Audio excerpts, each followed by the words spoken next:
Hello, I'm Jim Sullivan. Drive Alive is NBN's unique road safety initiative, which began in 1985.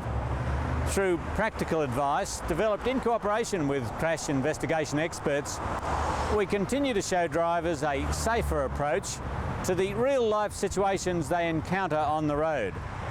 Research shows that the drive market throughout northern New South Wales is stronger than any other regional market.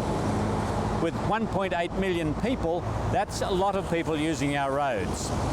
So NBN will continue its significant commitment to promoting road safety with a major educational and promotional campaign specifically designed for the forthcoming Easter and school holiday period.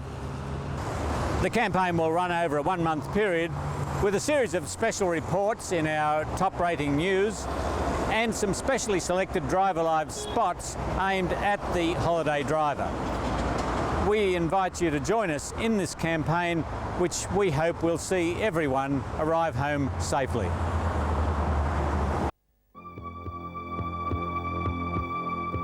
There are lots of roads where it's easy to drop a wheel off the edge, and that becomes dangerous when a driver overreacts, brakes sharply and pulls the car violently back onto the road.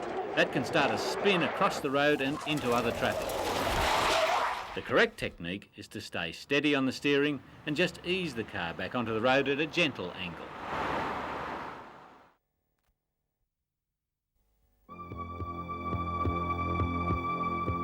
On quiet country roads, you can drive for ages and not see another car, and that's the trap. You start thinking you're the only car on the road and start to position your car incorrectly on turns and crests. Meet someone coming the other way doing the same thing and you have the recipe for disaster. At crests, concentrate on keeping your car as far left as it's safe.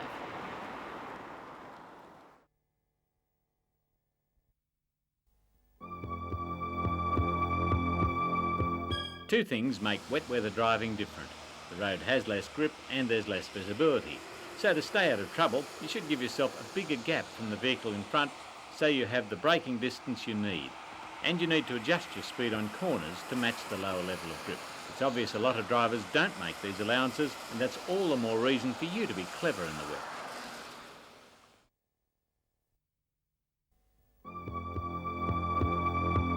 Australia has endless, long, straight stretches of road, and they can be killers. In the blink of an eye, fatigue can take you onto the wrong side of the road. Don't push yourself, even if you're only a few kilometres from town. There's only one way you want to meet a tree on a country road, and that's to park for a snooze. Stop, revive, survive is good advice.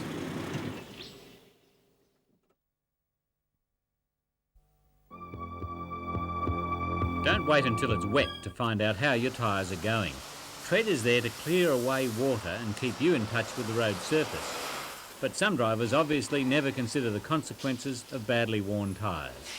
And the wider the tyre, the more vital it is to maintain a good tread depth, to drain water away from that contact patch.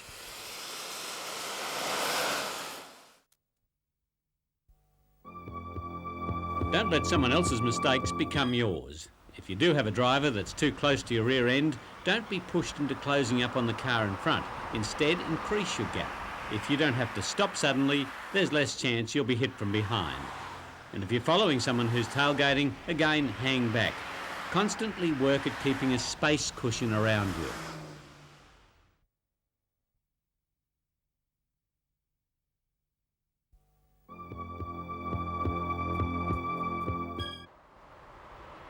To some drivers, the sign "overtaking lane ahead" seems to be a signal to race past everything in front at all costs.